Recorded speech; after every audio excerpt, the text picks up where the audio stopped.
আচ্ছা, আসসালামু আলাইকুম। আমরা শুরু করছি আমাদের প্রাণী বিভিন্নতা শ্রেণীবিন্যাস, এটা তৃতীয় অংশ, যেটা এই চ্যাপ্টারের শেষ অংশ, সেটা আমরা শুরু করছি এখন। তো আমি শুরুতে বলে নিচ্ছি যে আমরা গত দুইটা ক্লাসে আলোচনা করেছি যে হচ্ছে নন কর্ডাটা প্রাণীগুলো সম্পর্কে। আজকে আমরা বলবো হচ্ছে একদম 9 নাম্বার যে পর্ব, অর্থাৎ কর্ডাটা, এটা ক্লাসিফিকেশন গুলো, তাদের হচ্ছে বৈশিষ্ট্য, এক্সাম্পল, এগুলো নিয়ে আজকে ক্লাসে আমরা আলোচনা করব। আর আমাদের এইচএসসি পরীক্ষার জন্য আমরা মূলত একটা বই ফলো করি, সেটা হচ্ছে আজমল স্যারের বই, এবং আমাদের লেকচারটাও আজমল স্যারের বইয়ের ভিত্তিতেই তৈরি করা হয়েছে।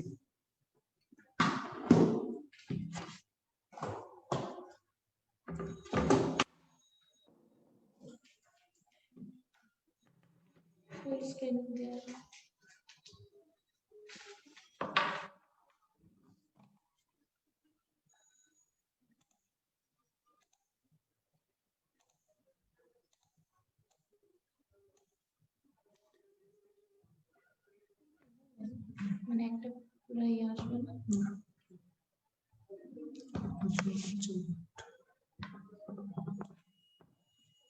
আচ্ছা, আমরা আজকে যেটা করব সেটা হচ্ছে করডাটার সবগুলো শ্রেণীবিন্যাস সম্পর্কে আমরা জানবো। এটা হচ্ছে করডাটার, আমরা এক্সাম্পল দেখতে পাচ্ছি। দেখো, ছোট ছোট দুইটা ছবি, দুইটা কিসের ছবি বলো তো? এই দুইটা হচ্ছে গিনি পিগের ছবি। প্রথমত আমরা এখানে দেখে নিব করডাটার অ্যাজ এ হোল সবকিছুর বৈশিষ্ট্য, মানে যেই বৈশিষ্ট্যগুলো করডাটার অধীনে যতগুলো শ্রেণী আছে সবার মধ্যে আমরা দেখতে পারবো। প্রথমেই আমরা জানি করডাটা বলতে আমাদের মেইন থিম যেটা, সেটা হচ্ছে নটোকর্ড থাকে, যেটা এদের ম্যাক্সিমাম পর্বের ক্ষেত্রে পরবর্তীতে ম্যাক্সিমাম শ্রেণীর ক্ষেত্রে পরবর্তীতে হচ্ছে মেরুদণ্ডে পরিণত হয়। এটা হচ্ছে তাহলে করডাটার সবগুলো সদস্যের মধ্যে থাকবে হচ্ছে নটোকর্ড, এবং এদের বেশিরভাগ প্রাণীতে এই নটোকর্ড পরবর্তীতে মেরুদণ্ডে পরিণত হবে। করডাটা আমরা জানি সেটা হচ্ছে যতগুলো পর্ব আছে সবগুলো পর্বের মধ্যে সবচেয়ে উন্নত পর্ব। এটার কারণ কি? এটার কারণ হচ্ছে আমাদের এই দ্বিতীয় শ্রেণীটা। আমরা দেখতে পাচ্ছি করডাটা কি থাকে, স্নায়ুরজ্জু থাকে, মস্তিষ্ক থাকে, সুষুম্না কাণ্ড থাকে, তাই না?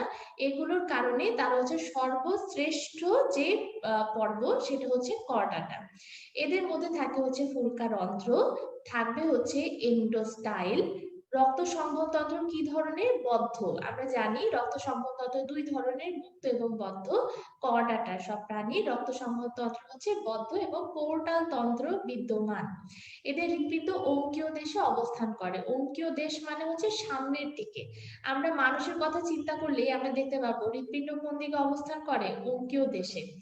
আর হচ্ছে খণ্ডকায়ন দেহ প্রাচীর, মস্তিষ্ক এবং লেজে সীমাবদ্ধ থাকে। যে ধরনের ছোট ছোট খণ্ডক থাকে, এই খণ্ডকগুলো দেহে থাকবে, মাথায় থাকবে, লেজে থাকবে, এই পর্যন্ত বিস্তৃত থাকবে। এগুলোই হচ্ছে করডাটার অ্যাজ এ হোল বৈশিষ্ট্যগুলো। আমরা ভেতরে গেলে প্রত্যেকটা পর্ব অনুযায়ী আলাদা আলাদা ভাবে এগুলো বর্ণনা করব, তখন তোমাদের বুঝতে আর একটু বেশি সুবিধা হবে। এইখানে আমরা দেখতে পাচ্ছি একটা ডায়াগ্রাম। এটা হচ্ছে করডাটার সবগুলো শ্রেণীর একটা ফ্লো চার্ট দেওয়া আছে। এখানে আমরা খেয়াল করলে দেখবো করডাটাকে প্রথমত তিন ভাগে ভাগ করা হয়েছে, তাই না? তিনটি উপপর্বে ভাগ করা হয়েছে। কি কি? প্রথমটা খেয়াল করে দেখো, আছে হচ্ছে ইউরোকর্ডাটা। এই ইউরোকর্ডাটাকে আমরা দেখতে পারবো আবার তিনটা শ্রেণীতে ভাগ করা হয়েছে। তিনটা শ্রেণীর নাম কি কি? অ্যাসিডাসিয়া, থ্যালিয়াসিয়া, লার্ভাসিয়া। খেয়াল করে দেখো 2 নাম্বার যে উপপর্বটা আছে সেটা কি? সেফালোকর্ডাটা। এই সেফালোকর্ডাটার মধ্যে কিন্তু আর কোনো শ্রেণী নাই। অনেকে আমরা কনফিউজড হয়ে যাই, ওই যে নিচে সাইক্লোস্টোমাটা, এটা দেখে মনে করে যে এটাই মনে হয় সেফালোকর্ডাটার শ্রেণী, কিন্তু এটা কার শ্রেণী? এটা হচ্ছে ভার্টিব্রাটার শ্রেণী। তাহলে খেয়াল করে দেখো ইউরোকর্ডাটার শ্রেণী হচ্ছে তিনটা, সেফালোকর্ডাটার মধ্যে আর কোনো শ্রেণী নাই। ভার্টিব্রাটার মধ্যে শ্রেণী কয়টা? এটা যখনই আমরা প্রশ্ন করি তখনই সেটা হচ্ছে সবাই একসাথে অ্যান্সার দিয়ে ওঠে 7টা। কেউ একটু আবার অনেক খেয়াল করে অনেকক্ষণ বই দেখে অ্যান্সার করে 2টা।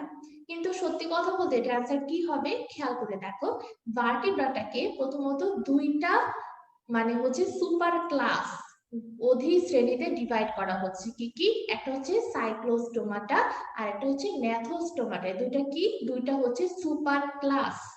এখন খেয়াল করে দেখো, এই সাইক্লোস্টোমাটা সুপার ক্লাসকে আবার দুইটা ক্লাসে বা দুইটা শ্রেণীতে বিভক্ত করা যায়। একটা হচ্ছে মিক্সিনি আর একটা হচ্ছে পেট্রোমাইজোটিডা। এখন দেখো ন্যাথোস্টোমাটা এই সুপার ক্লাসকে আবার 7টা শ্রেণীতে ভাগ করা যায়। কি কি? কনড্রিকথিস, অ্যাক্টিনোপটেরিজি, সার্কোপটেরিজি, অ্যামফিবিয়া, রেপ্টিলিয়া, এভিস এবং ম্যামেলিয়া, তাই না? তাহলে টোটাল হচ্ছে এখানে ন্যাথোস্টোমাটার আন্ডারে 7টা। তাহলে আমরা দুইটাকে যদি যোগ করি, সাইক্লোস্টোমাটে 2টা আর ন্যাথোস্টোমাটেতে 7টা, তাহলে টোটাল কয়টা দাঁড়াচ্ছে? টোটাল দাঁড়াচ্ছে হচ্ছে 9টা। তাহলে আমাদেরকে যদি প্রশ্ন করা হয় যে ভার্টিব্রাটার মধ্যে টোটাল কয়টা শ্রেণী, অ্যান্সার হবে কয়টা? 9টা। তাহলে আমি আবার একটু বলি, কর্ডাটাকে 3টা প্রথমে হচ্ছে অধি শ্রেণীতে ভাগ করা হয়েছে। কি কি? Urochordata, Cephalochordata, Vertebrata. ইউরোকর্ডাটাকে আবার দেখো 3টা শ্রেণীতে ভাগ করা হয়েছে। কি কি? অ্যাসিডেসিয়া, থ্যালিয়াসিয়া, লার্ভাসিয়া। সেফালোকর্ডাটার মধ্যে আর কোনো শ্রেণী নাই।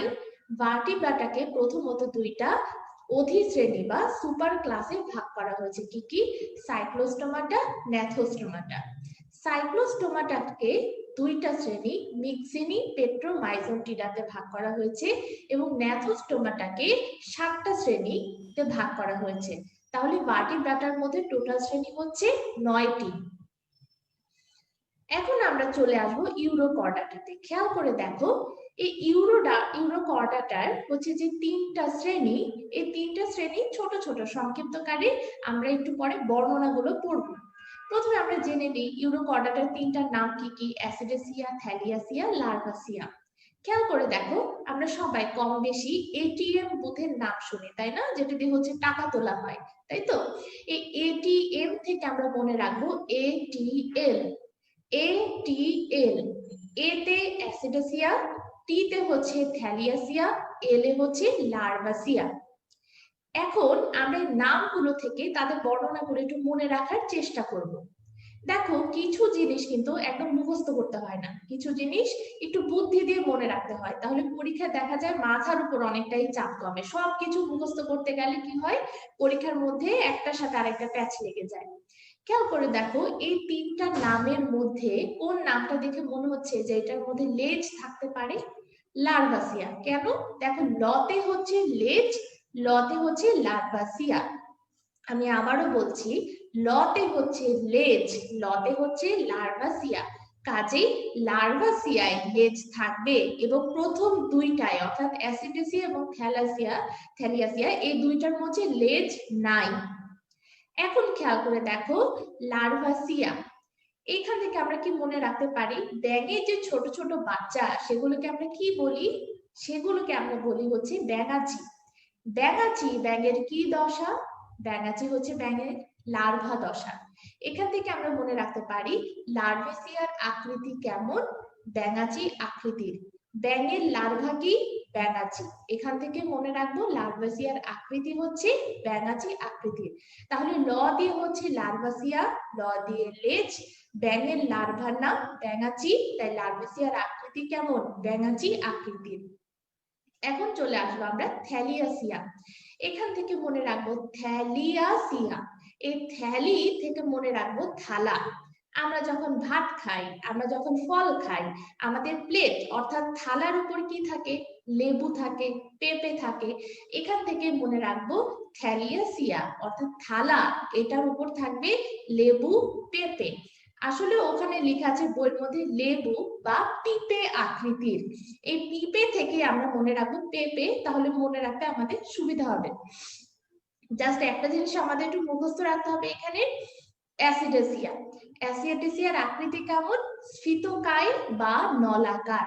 এই একটা শুধু মুখস্থ করতে হবে, বাকিগুলো একটু বুদ্ধি করে পড়লেই মনে রাখা যাবে। তাহলে অ্যাসিডেসিয়া, এটার মধ্যে লেজ আছে নাকি নাই? সবাই যে যেখানে আছো, আমি যখন প্রশ্ন করব তুমি মনে করো আমি তোমার সামনে বসে তোমাকে পড়াচ্ছি। আমি যখন প্রশ্ন করব যে যার জায়গা থেকে উত্তর করে করে পড়ার চেষ্টা করো, তাহলে মনে হবে পড়াটা ভালো মনে থাকবে। তুমি যখন পরবর্তী পড়বা তোমার মনে হবে আমি তো একবার ক্লাসে এটা পড়ে ফেলেছি। তাহলে দেখো, অ্যাসিডেসিয়ার লেজ আছে নাকি নাই? নাই। অ্যাসিডেসিয়ার আকৃতি কেমন? স্ফীতকায় বা নলাকার। এখন সবাই বলো তো, থ্যালিয়াসিয়ায় লেজ আছে নাকি নাই? আমরা কি জানি? শুধুমাত্র লেজ আছে কোনটায়? লার্ভাসিয়ায়। তাহলে থ্যালিয়াসের লেজ নাই। থ্যালিসের আকৃতি কেমন? লেবু বা পিঁপে আকৃতির। মনে রাখতে পারি কিভাবে? থালার উপর থাকে লেবু পেঁপে। এরপর মনে রাখবো লতে লার্ভাসিয়া, লতে লেজ, কাজেই শুধুমাত্র লার্ভাসিয়ার মধ্যে লেজ আছে, বাকি কোনোটাই লেজ নাই। ব্যাঙের ছোট ছোট বাচ্চার নাম হচ্ছে ব্যাঙাচি, সেটা ব্যাঙের কোন দশা? লার্ভা দশা। অর্থাৎ ব্যাঙের লার্ভার নাম ব্যাঙাচি। এখান থেকে মনে রাখবো লার্ভাসিয়ার আকৃতি কেমন? ব্যাঙাচি আকৃতির। এখানে আমাদের বইয়ের মধ্যে যে পৃষ্ঠাটা ছিল সেই পৃষ্ঠার ছবি দেয়া আছে, তাই না? এই যে দেখো আমি এতক্ষণ যা পড়ালাম, ইউরোকর্ডাটা, এই যে ইউরোকর্ডাটাকে 3 ভাগে ভাগ করা হয়েছে, ইউরোকর্ডাটা সরি কর্ডাটাকে 3 ভাগে ভাগ করা হয়েছে, ইউরোকর্ডাটা, সেফালোকর্ডাটা, ভার্টিব্রাটা। এই যে দেখো ভার্টিব্রাটা থেকে 2টা লাইন আসছে, এটা কিন্তু সেফালোকর্ডাটার ভাগ না, এটা ভার্টিব্রাটা থেকে আসছে। ভার্টিব্রাটা এই যে সাইক্লোস্টোমাটা, ন্যাথোস্টোমাটা, তাই না? আমরা এতক্ষণ পড়লাম হচ্ছে ইউরোকর্ডাটার 3টা শ্রেণীর হচ্ছে বর্ণনা, তাই তো? এখন দেখো ইউরোকর্ডাটার এখানে 4টা বৈশিষ্ট্য দেওয়া আছে আলাদা করে, 4টা বৈশিষ্ট্য আমরা ভালো করে পড়ে ফেলবো। এবং একটা খুব ইম্পর্টেন্ট কথা হচ্ছে ইউরোকর্ডাটার যে শ্রেণীগুলো, তাই না? এই ইউরোকর্ডাটার শ্রেণীগুলোর মধ্যে দেখো সবগুলো শ্রেণীকে একটা কমন নামে নাম দেওয়া হয়েছে। কি এদেরকে কি বলা হয়? সাগর ফোয়ারা বলা হয়। সাগর ফোয়ারা, এটা খুবই ইম্পর্টেন্ট, তোমাদের পরীক্ষা নৈর্ব্যক্তিক পরীক্ষাটা আসতেই পারে। সাগর ফোয়ারা নামে ডাকা হয় কোন পর্বের, কোন উপপর্বের প্রাণীকে? ইউরোকর্ডাটা উপপর্বের প্রাণীদেরকে। ঠিক আছে, এদের মধ্যে কি থাকে? টিউনিকেট বা ক্রেস্ট থাকে, এটা খুবই খুবই ইম্পর্টেন্ট এই লাইনটা। এদের মধ্যে থাকবে টিউনিকেট বা সরি টিউনিক বা ক্রেস্ট, টিউনিক বা ক্রেস্ট থাকবে। আচ্ছা, এদের বৈশিষ্ট্যগুলো আমরা একটু আগে পড়েই ফেলেছি, এখানে নতুন কিছু নয়। দেখো স্ফীতকায় বা নলাকার আকৃতির, এদের মধ্যে লেজ থাকে না। থ্যালিয়াসিয়া আকৃতি কেমন? লেবু বা পিঁপে আকৃতির, পাচ্ছ? এরাও হচ্ছে লেজবিহীন। লার্ভেসিয়া খেয়াল করে দেখো এদের আকৃতি কেমন? বাঁকা ব্যাঙাচির আকৃতির। পরিণত প্রাণীদের লেজ আছে। আচ্ছা, এদের যে হচ্ছে দেখো এক্সাম্পল গুলো, এগুলো খুব একটা ইম্পর্টেন্ট না, একবার একটু দেখে রাখতে পারো, বাট পরীক্ষার জন্য খুব বেশি ইম্পর্টেন্ট না। এরপর আমরা যেই অধিশ্রেণী বা সাবফাইলামে চলে আসলাম, সেটা হচ্ছে সেফালোকর্ডাটা। সেফালোকর্ডাটা জানি বইয়ের পৃষ্ঠাটি একটু দেখতে সমস্যা স্ক্রিনে, পরবর্তীতে যখন আপলোড দেওয়া হবে তোমরা এটা জুম করে দেখে পড়তে পারবা। আচ্ছা, অথবা তোমাদের বইয়ের মধ্যেও যখন আমার ক্লাস শেষে যখন এটা তোমরা মিলায় অডিওটা পড়বা, দেখবে বই থেকেও খুব সহজে মিলিয়ে পড়া যাচ্ছে। আচ্ছা, এখন আমরা খেয়াল করে দেখবো এই যে সেফালোকর্ডাটার মধ্যে খেয়াল করে দেখো 5টা বৈশিষ্ট্য। পরীক্ষার জন্য তোমাদের তো 5টাই পড়তে হবে, কিন্তু বেশি ইম্পর্টেন্ট হচ্ছে এখানে খেয়াল করে দেখো কি লেখা আছে 2 নাম্বার পয়েন্ট। এদের সামনে অঙ্কীয় ভাবে ওরাল হুড এবং তাতে ওরাল সিরি থাকে। তাহলে ওরাল হুড এবং ওরাল সিরি কোন উপপর্বে পাওয়া যায়? সেফালোকর্ডাটা, এটা খুবই ইম্পর্টেন্ট। লাস্টেটা খেয়াল করে দেখো দেহের দুপাশে একটা গ্রেটার দেন আকারের মায়োটম পেশি পরপর সজ্জিত। অনেক সময় তোমাদের কিন্তু নৈবেদিক প্রশ্নে এই গ্রেটার দেন এর জায়গায় একটা স্মলার দেন বসায় দিতে পারে, তাই না? তাহলে এই লাইনটা খুবই ইম্পর্টেন্ট। এরপর খেয়াল করে দেখো আর যেখানে কর্ডাটার নন কর্ডাটার প্রাণীগুলোর মধ্যে একটা পার্থক্য দেওয়া আছে। পার্থক্যটা তোমাদের পরীক্ষার জন্য খুবই খুবই খুবই ইম্পর্টেন্ট। পার্থক্যটা দেখো, খেয়াল করে দেখো যে যারা কর্ডাটা, তাদের কর্ডাটার মধ্যে নটোকর্ড আজীবন থাকবে অথবা জীবনের কোনো না কোনো দশায় উপস্থিত। নন কর্ডাটার মধ্যে আমরা জানি কখনোই থাকে না। ফুলকারন্ধ্র, ওই যে শুরুতে আমরা পড়েছিলাম কর্ডাটার বৈশিষ্ট্যগুলো, মনে আছে? একটু আগে একটা স্লাইড আমরা পড়েছি, সেই স্লাইডের পয়েন্টগুলোই মেলে এখানে দেওয়া আছে। ফুলকারন্ধ্র এদের জীবনে যে কোনো দশায় অথবা আজীবন গলবিলের দুই পাশে অবস্থান করে। এদের ফুলকারন্ধ্র কখনোই থাকে না। স্নায়ুরজ্জু থাকবে এদের, কোথায় থাকবে স্নায়ুরজ্জু? খেয়াল করে দেখো নটোকর্ডের উপরে থাকবে, আর নন কর্ডাটাই হচ্ছে অঙ্কীয় দেশে অবস্থিত। আর আমরা জানি স্নায়ুরজ্জুর কর্ডাটা কোথায় থাকে? মানুষের কথা একটু চিন্তা করো তো, স্নায়ুরজ্জু কোন দিকে থাকে? সামনের দিকে থাকে হচ্ছে হৃৎপিণ্ড এবং পেছনের দিকে থাকে স্নায়ুরজ্জু, অর্থাৎ পৃষ্ঠীয় দেশে থাকবে। কিন্তু যারা নন কর্ডাটা তাদের ক্ষেত্রে কোথায় থাকবে? সামনের দিকে থাকবে, অঙ্কীয় দিকে থাকবে।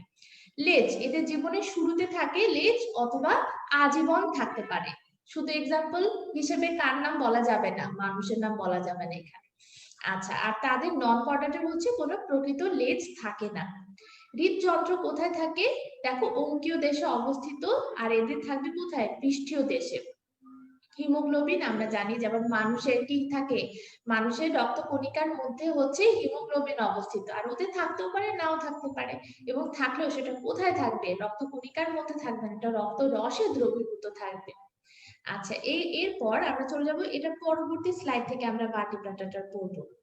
খেয়াল করে দেখো, এই যে এখানে ভার্টিব্রাটা, ভার্টিব্রাটা বলতে আমরা তাদেরকে বুঝি যাদের নটোকর্ড হচ্ছে কি হয়, পরবর্তীতে মেরুদণ্ড দ্বারা প্রতিস্থাপিত হয়। এবং আমরা যে পড়ছি কর্ডাটা, কর্ডাটার মধ্যে যে তিনটা হচ্ছে উপপর্ব আছে, তাদের মধ্যে সবচেয়ে বেশি উন্নত কারা, ভার্টিব্রাটা। খেয়াল করে দেখো, পৃষ্ঠীয় ফাপাস নাইরোজ, পৃষ্ঠীয় মানে কি, মানে পেছনের দিকে, পিঠের দিকে, পৃষ্ঠীয় মানে কোন দিকে, পিঠের দিকে থাকবে হচ্ছে স্নায়ুরজ্জ, মস্তিষ্ক ও সুষুম্না কাণ্ড গঠন করে। এদের অস্থিময় অথবা তরুণাস্থিময় কশেরুকা সুষুম্না কাণ্ডকে, এটা বানানটা ভুল আছে, এটা কি হবে, সুষুম্না কাণ্ডকে ঘিরে রাখে। কঙ্কাল সমপ্রান্তিক পরিবর্তিত হয়ে করটির মাধ্যমে মস্তিষ্ক সুরক্ষিত রাখে। কথাটা সহজভাবে কি বলা যায়, যেমন করটির মধ্যে থাকে কি, মস্তিষ্ক, আর হচ্ছে দেখো যেটা হচ্ছে স্পাইনাল কর্ড অথবা কি সুষুম্না কাণ্ড, এটা এটা কিসের ভিতরে থাকে, অনেকগুলো কশেরুকা একসাথে হয়ে কি তৈরি করে, হচ্ছে একটা মোটা একটা নালী তৈরি করে, নালীর মধ্যে থাকবে কি, সুষুম্না কাণ্ড। গলবিলের দুপাশে দেখো 5 থেকে 15 জোড়া ফুলকা রন্ধ্র থাকে, ঠিক আছে। আচ্ছা, এরপর খেয়াল করে দেখো, এই ভার্টিব্রাটাকে হচ্ছে ভাগ করা হয়েছে দুই ভাগে, তাই না? আমরা ওই যে একটা চার্ট করেছিলাম, এই যে চার্টটা আবার একটু দেখে দিই, তাহলে তোমাদের বুঝতে সুবিধা হবে। এই যে খেয়াল করে দেখো, ভার্টিব্রাটাকে কিন্তু আমরা দুইটা সুপার ক্লাসে ডিভাইড করেছিলাম, একটা হচ্ছে সাইক্লোস্টোমাটা আর একটা হচ্ছে ন্যাথোস্টোমাটা। এখন আমরা যেটা পড়বো, এই যে সাইক্লোস্টোমাটার আন্ডারে দুইটা শ্রেণী, মিক্সিনি আর পেট্রোমাইজোটিডা, এই দুইটার বর্ণনাগুলো আমরা এখন একটু পড়বো। এই যে ভার্টিব্রাটার হচ্ছে প্রথম অধিশ্রেণীর নাম হলো সাইক্লোস্টোমাটা, এই দুইটার বর্ণনা একটু পড়বো। এর প্রথমটা হচ্ছে মিক্সিনি, পরটা হচ্ছে পেট্রোমাইজোটিডা। এই দুইটা থেকে আমরা প্রথমে যেটা দেখতে পাচ্ছি, দেখো কোনটা কি নামে পরিচিত, পাচ্ছো, কোনটা কি নামে পরিচিত, খেয়াল করে দেখো। প্রথমটা হচ্ছে যেটা মিক্সিনি, সেটা কি নামে পরিচিত, সেটা হচ্ছে হ্যাগফিশ, হ্যাগফিশ নামে পরিচিত। তারপর খেয়াল করে দেখো, যেটা পেট্রোমাইজোটিডা, সেটা কি নামে পরিচিত, সেটা ল্যাম্প্রে নামে পরিচিত। তোমরা অনেকে অনেক প্রশ্ন করছো, আমি ক্লাসটা পড়াটা শেষ করি, সবার প্রশ্নগুলোর অ্যান্সার দেওয়ার চেষ্টা করবো, ঠিক আছে, ক্লাসটাকে শেষ করে দিই। আচ্ছা, যেটা হচ্ছে মিক্সিনি, খেয়াল করে দেখো, মিক্সিনি কি নামে পরিচিত বললাম, হ্যাগফিশ, আর পেট্রোমাইজোটিডা কি নামে পরিচিত, ল্যাম্প্রে নামে পরিচিত। আমরা পড়ার ক্ষেত্রে সবসময় একটা জিনিস মনে রাখবো, যে আমরা সবাই জানি, যার আমাদের কাছে যদি অনেক ধন সম্পত্তি থাকে, আমরা কাদেরকে বেশি দিব, যে ধনী নাকি যে গরিব, একটু চিন্তা করে বলো তো। শুরুতে যেটা মনে হবে, অবশ্যই যে গরিব তাকেই আমরা বেশি দিব। খেয়াল করে দেখো, এখন মিক্সিনি, এই নামটার মধ্যে একটা মিসকিন মিসকিন ভাব আছে না, তাহলে যে মিসকিন তাকে আমরা বেশি দিব নাকি যে ধনী তাকে আমরা বেশি দিব, অবশ্যই যে মিসকিন তাকেই বেশি দিব। এই কথাটার উপর ভিত্তি করে এখানে অনেক কিছুই একটু কম্পেয়ার করে করে মনে রাখা যায়। এই চ্যাপ্টারটার প্রধান সমস্যাই হচ্ছে কি, বই থেকে পড়তে গেলে অনেক সময় কিছু জিনিস খুব এলোমেলো মনে হয় যে হচ্ছে কোনোটার সাথে কোনোটার কোনো সম্পর্ক নাই, বোঝা যাচ্ছে না, একটার হতে প্রত্যেকটা ডিফারেন্ট ডিফারেন্ট ভাবে, কোনোটার মনে করো লেখা আছে হচ্ছে উচ্চতা সম্পর্কে, আবার কোনোটা লেখা আছে হচ্ছে কি খায় সেটা সম্পর্কে, এই জন্য দেখা যায় যে একটার সাথে আরেকটার কোনো মিল পাওয়া যায় না। তা আমরা এখানে চেষ্টা করেছি যতটুকু ভাবে একটার সাথে একটা কম্পারিজন করে মিলায় মিলায় এখানে একটু বর্ণনা করা যায় সে সম্পর্কে। আমরা এখন একটু খেয়াল করবো, কেন মিক্সিনিকে আমরা কি কি দিকে বেশি দিব, কিছু কিছু এখানে বসেছে, তুমি খেয়াল করে দেখো। যেমন প্রথম কথাটা, এদের প্রজাতির সংখ্যা, মিক্সিনিকে আমরা একটু বড় সংখ্যাটা দিলাম, 70 প্রজাতির। পেট্রোমাইজোটিডা, নামটা শুনলে মনে হয় না বিশাল ধনী, তার আছে অনেক কিছু, তাই ওকে আমরা একটু কম দিলেও হবে, তাকে আমরা দেব 41 প্রজাতি। এরপর খেয়াল করে দেখো, তার এই যে 3 নাম্বার যে পয়েন্ট, মুখ 4 জোড়া কোষিকায় পরিবৃত। এদের দেখো, এদের কোনো কোষিকাই থাকে না, পেট্রোমাইজোটিডায় তাদের থাকে মুখের চারপাশে কেরাটিনময় দাঁত। তাদের খেয়াল থেকেও দেখো, ফুলকা রন্ধ্রের সংখ্যা 5 থেকে 15 জোড়া, তাদেরকে আমরা ফুলকা রন্ধ্র দিব। ওদের একটু কম পেলেও হয়, তাদেরকে আমরা 7 জোড়া পর্যন্ত দিব, তার বেশি একদমই না। এরপর খেয়াল করে দেখো, যেটা হচ্ছে মিক্সিনির বেলায় লেখা ছিল যে হচ্ছে এদের লার্ভা দশা নাই। কেন নাই? একেই তো গরিব, তার মধ্যে যদি লার্ভা থাকে, পাখনা থাকে, সেগুলোর জন্য আলাদা জিনিসের জোগাড় করার দরকার হবে না। তাই এদের মধ্যে আমরা এগুলো দিবই না। লার্ভা দশা নাই, পৃষ্ঠীয় পাখনা নাই, কারণ এগুলোর জন্য তো ওদের আলাদা খরচ করার মতো আসলে সামর্থ্য নাই, তাই ওগুলো ওদেরকে আমরা দিবই না।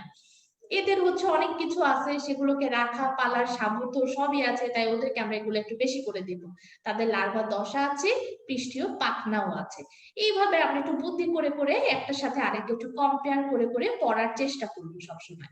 এখানে ছবি দেওয়া আছে, একটা মিক্সিনির দেখো একটা এক্সাম্পলের ছবি দেওয়া আছে, এটা ল্যাম্পের একটা এক্সাম্পলের ছবি দেওয়া আছে।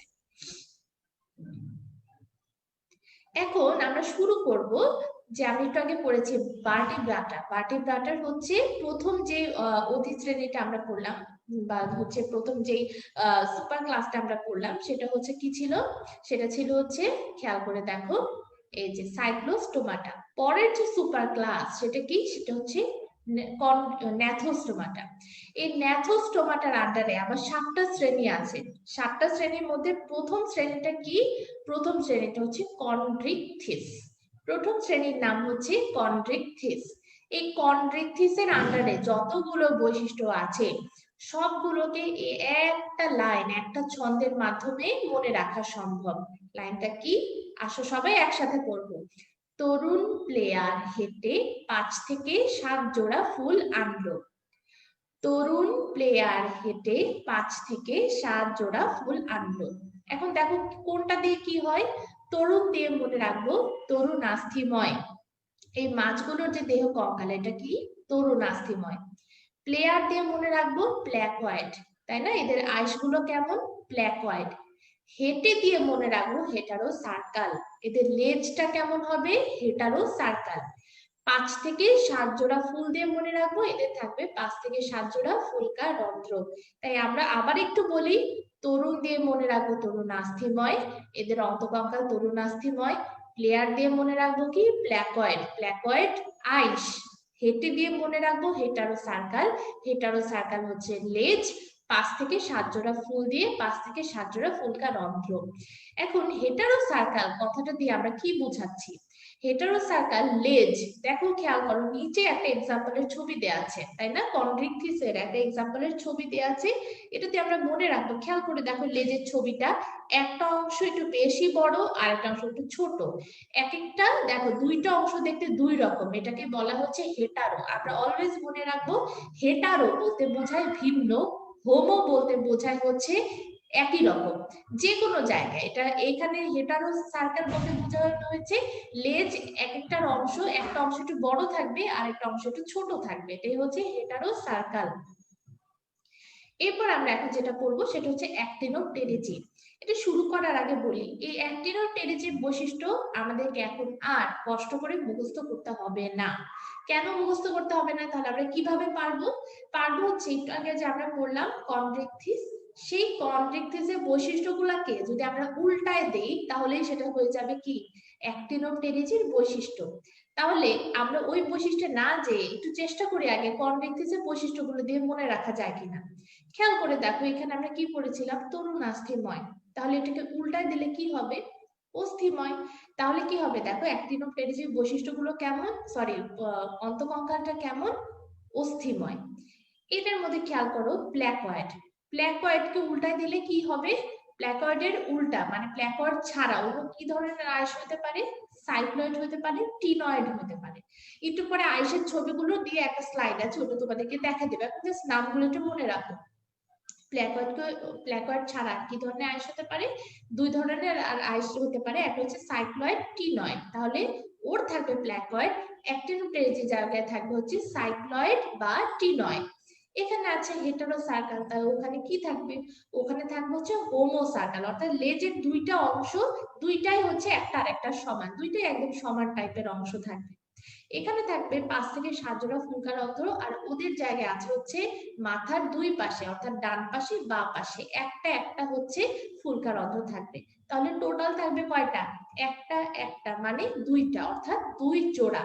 তাহলে দেখো এটা দেখে আবার একটু করি, এখানে থাকবে হচ্ছে অস্থিময়, এইটা হবে সাইক্লয়েড বা টিনয়েড, এখানে হবে হোমোসার্কাল, এখানে থাকবে এক জোড়া। চলো তো একটু মিলিয়ে দেখি এখন ওইখানে কি লেখা আছে। এই যে প্রথমে যেটা আমরা দেখতে পাচ্ছি, এই অ্যাক্টিনোপটেরিজির মাছগুলোকে কি বলা হয়? রশ্মিময় পাখনা বিশিষ্ট মাছ। রশ্মিময় পাখনা বিশিষ্ট মাছ। খেয়াল করো উল্টাটা এখন কিভাবে দেখো। এই যে প্রথমে অস্থিময়, সাইক্লয়েড বা টিনয়েড আইস থাকে, হোমোসার্কাল, ফুলকারন্ধ্র এক জোড়া। দেখো একদম মিলে যাচ্ছে। এখন দেখো লেজটা ওই যে বলেছিলাম, দেখো দুইটা অংশ, দুইটাই হচ্ছে একটা আরেকটার একদম সমান সমান, তাই না? আচ্ছা, এখন চলে যাব পরের যে হচ্ছে আমাদের শ্রেণীটা সেখানে। দেখো এখানে একটা খুবই সুন্দর একটা ছন্দ দেয়া। দেখো সার্কোপটেরিজি, এটার নামটা কি? পিণ্ডাকার পাখনা বিশিষ্ট মাছ। পিণ্ডাকার পাখনা বিশিষ্ট মাছ, এটার নাম কি ছিল খেয়াল করো? রশ্মিময় পাখনা বিশিষ্ট মাছ। এটার নাম হচ্ছে কি? পিণ্ডাকার পাখনা বিশিষ্ট মাছ। ছন্দ, একটা ছন্দ দিয়ে সবগুলো বৈশিষ্ট্য মনে রাখা যায়। কি সেটা? সার্কাসে ডাইনি অস্থির গান গায়। সার্কাসে ডাইনি অস্থির গান গায়। খেয়াল করে দেখো, সার্কাসে দিয়ে মনে রাখবো আমরা কি? সার্কোপটেরিজি। ডাইনিতে মনে রাখবো হচ্ছে ডাইফিসার্কাল। অস্থির দিয়ে মনে রাখবো হচ্ছে অস্থিময়। গান গায় দিয়ে মনে রাখবো হচ্ছে গ্যানয়েড। সার্কাসে দিয়ে সার্কোপটেরিজি, ডাইনিতে ডাইফিসার্কাল, অস্থির দিয়ে হচ্ছে অস্থিময়, গান গায় দিয়ে মনে রাখবো হলো গ্যানয়েড, তাই না? আচ্ছা, এখন একটা জিনিস একটু খেয়াল করো। আমরা পর্বগুলো বৈশিষ্ট্য যখন পড়া শুরু করেছিলাম, আমাদের টোটাল পর্ব হচ্ছে 9টা। তার মধ্যে প্রথম পর্ব ছিল পরিফেরা। পরিফেরার বৈশিষ্ট্যগুলো মনে রাখার জন্য আমরা কি দিয়ে শুরু করেছিলাম মনে আছে? নীল পরি, তাই না? নীল পরি। এইখানে দেখো, আর শেষ পর্বের মধ্যে আমরা কি পাচ্ছি? ডাইনি। তো প্রথমে ছিল নীলপরি, আমাদের যখন প্রথমেই যে তোমরা প্রথম ক্লাস শুরু করলা, তাই না? এখন সবার কি মনে মনে অনেক আনন্দ, সবাই পরি হয়ে ঘুরছে। তারপর কি হবে? যখন না পড়তে পড়তে লকডাউনে বাসায় বসে বসে যারা পড়াশোনা করছো না, আস্তে আস্তে সময়গুলো চলে যাবে, পরীক্ষার হলে পরীক্ষায় ঢোকার আগে তখন অবস্থা কি হবে? তখন একদম এলোমেলো কি অবস্থা হবে? ডাইনির মতো অবস্থা হবে। তাই এখন থেকেই যদি আমরা একটু ভালো করে পড়াশোনা করি, তাহলে এই ডাইনির মতো অবস্থা আমাদের আর হবে না। খেয়াল করে দেখো এখন একটা জিনিস, সেটা হচ্ছে এদের এই যে আমরা বলতেছি যে হচ্ছে এটা কি রকম লেজটা, খেয়াল করে দেখো। এই যে ডাইফি সার্কাল বলতে কি বোঝানো হয়েছে খেয়াল করে দেখো, যখন লেজের দুইটা অংশ মিলে একসাথে হয়ে যাবে, এইটাকে বলা হচ্ছে ডাইফি সার্কাল। দেখতে পাচ্ছ? এই যে দেখো হেটারো সার্কাল মানে কি? এই যে একটা অংশ বড় একটা ছোট। দেখো হোমো সার্কাল মানে কি? দুইটাই হলো সমান সমান।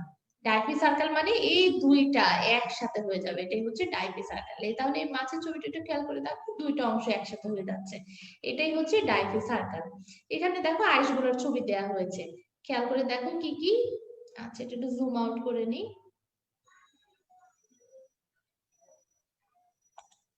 আচ্ছা, এই আইসের ছবিগুলো একটু খেয়াল করে দেখো। এটা হচ্ছে কি? টিনয়েড আইস। এটা হচ্ছে সাইক্লয়েড আইস। এটা হচ্ছে গ্যানয়েড। এটা কেমন খেয়াল করে দেখো, এটা হচ্ছে প্ল্যাকয়েড। তো প্রথমে আমরা কি পড়েছিলাম? তরুণাস্থিময়। তরুণাস্থিময় মাছের মধ্যে কি ছিল? এটা হচ্ছে কন্ট্রিকথিস। কন্ট্রিকথিসের আইস কেমন ছিল? প্ল্যাকয়েড। অর্থাৎ কোনটা? এই যে এটা প্ল্যাকয়েডের দেখো একটা একটা নির্দিষ্ট একটা শেপ আছে, তাই না? একটা ইউনিক একটা শেপ, কোনটার মধ্যে কিন্তু এমন না। এটা হচ্ছে প্ল্যাকয়েড। এরপর খেয়াল করে দেখো অ্যাক্টিনোপটেরিজের মধ্যে কি ছিল? সাইক্লয়েড বা টিনয়েড। সাইক্লয়েড কোনটা? এটা অনেকটা গোল গোল টাইপের, তাই না? গোল গোল, কোনো খাঁজ টাজ কোনো কিছু না, খুব সহজ সাধারণ। যেটা টিনয়েড, এখানের মধ্যে খাঁজ খাঁজ খাঁজ, এবং হচ্ছে টিনয়েড কিন্তু অনেক শক্ত টাইপের এক ধরনের আইস।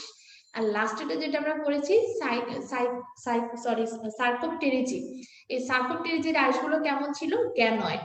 এই গ্যানয়েডের মধ্যে দেখো একটা হচ্ছে রম্বস আকৃতির টাইপের, তাই না?